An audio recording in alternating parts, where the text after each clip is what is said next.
had a barium enema accident, so there was fluid everywhere. So everything was just gathered up and thrown into the,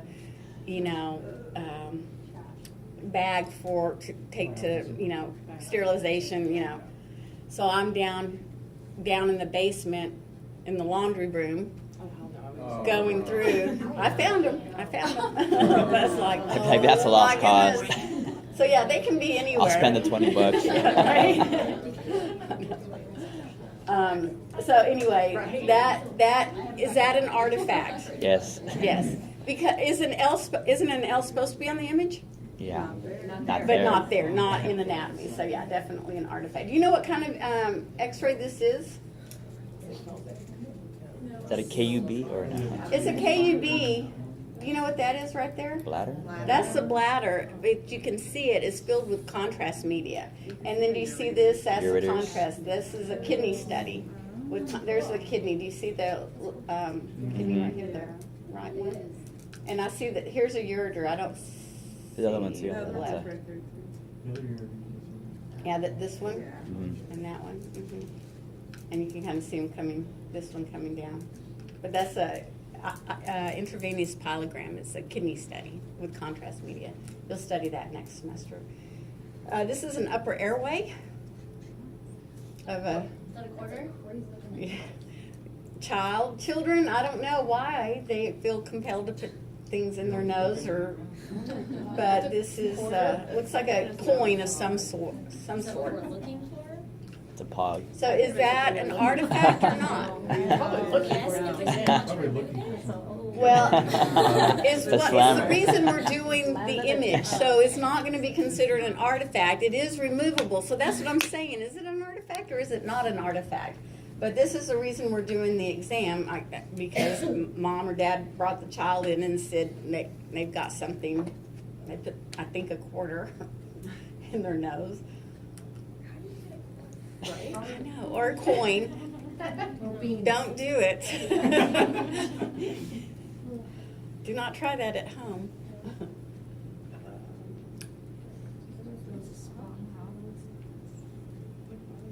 Yeah, what it is.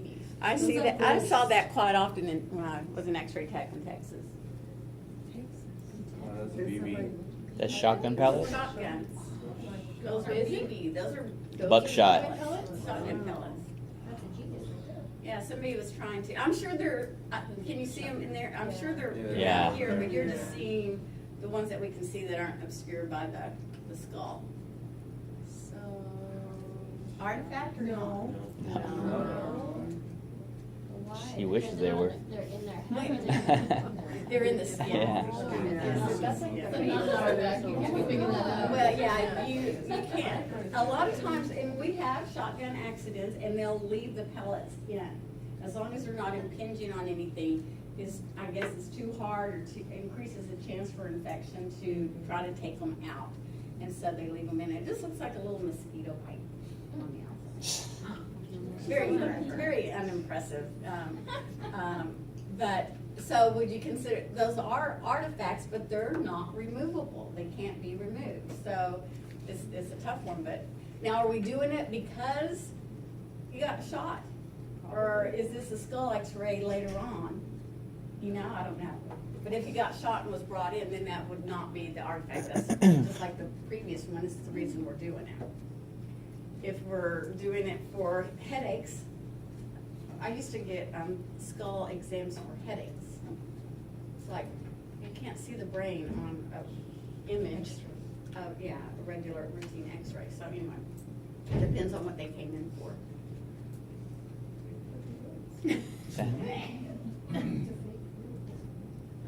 Breast implants. Nice and perky, huh? Can't be removed. You cannot take your boobs out, can you? No, those don't slide out. So not an artifact? It's hard to tell here. This is a sinus series. So there's air in this sinus. There's not any air in that sinus. But you can see the arrow pointing to. Is that monocle? A monocle would be a good guess. I hadn't thought about that one. That's a glass eye. Isn't that weird? not an artifact. Can it be removed? I don't know, can you remove them? Yeah. Thought you could. So an But it's artifact still not an artifact. should be something that is unwanted, so those things, we don't wanna see that. However, is it removable? So I think there's two parts to, you know, an artifact. Is it something you want or not, and is it removable? And if it can't be removed, then it's not necessarily an artifact. And that may or may, I wouldn't want them to remove it. Pop your eye out. Would you ask, like, if somebody did have, like, would that be something? No, I wouldn't. Okay. It looks like we're doing this, it looks like they're doing it for sinuses, and I can see the frontal sinuses, and I can see that they definitely have a sinus issue on this side. So that has nothing to do with the exam. Now, if we were doing orbits Yeah. and the that would be, me and the radiologist having a conversation. I'm doing orbits, I took this one, and here's this glass eye. Do you want me to continue? Do you want me to see if they can be removed, or how, what do you want? I would not, because when they take that eyeball out, who's responsible? Right. You. And I'm not, what am I, hold it? I'm not doing that. Right, you don't wanna make it, yes, and so if, let's just say the doctor wanted the eyeball removed and it was removable, then you provide them with, you know, privacy to do that. They need to go in the bathroom to Pop that thing. you give them Give 'em a spoon. something, give them something to put it in. I would think you know, like with dentures, I used to get the Emerson basin and put water in it for their dentures, or you'll have containers or cups or something for your patients, and put a little water in there, so be respectful of their, you know, whatever they give you. I would not ask unless it was necessary for that exam, and then I would just ask, is your glass eye removable or not? And they may say, well, yeah, but it's, you know, arduous, and I don't want to do that. Okay, thank you. Patient does not want, refuses to remove it, and then you just document it. If they don't want to do it, they don't have to do it. It's a baby. Abdomen, do you see the spine? Mhm. See the head? Limbs. We did, when I was your age, in radiography, we had, and I think I told you, women in labor came to, we would do a one shot of the abdomen to see the baby's position, to see if the head was down like it was supposed to be, as opposed to transverse or breech. And so the women would be in labor. And that was not, I mean, I didn't like that at all. But we just do one image. Now we don't do that at all. You'll never probably do this, not for fetal position. First of all, I think the mom could pretty much tell you by where the baby's kicking, you know, as to probably where the head is. But we can do ultrasound very quickly and easily to see where the head is. Did I tell you about turning the baby? Mm-hmm. Yes. Okay, so, but yes, so is that an artifact? No. Can you put your bigger baby? Can you have your baby, come back, and then we can do that. Okay, another skull. Looks like, Is that more buckshot? no. Although, it could be, but there's your Oh. backscatter.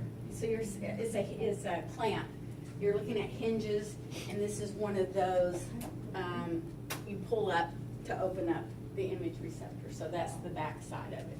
So again, definitely an artifact. Is that grid lines? Yes. Oh, you're close, Oh. very hot. No, it has to do with the grid. Double grid. Okay, the double grid, the MOIRE effect. Oh. Yeah, the MOIRE effect. So you can see, that is more, that would be I have exposure artifact, it would be object artifact. That was the category. Because as a tech, I used 2 grids. I maybe used a grid cap and put it in the bucket tray. Put the grid there.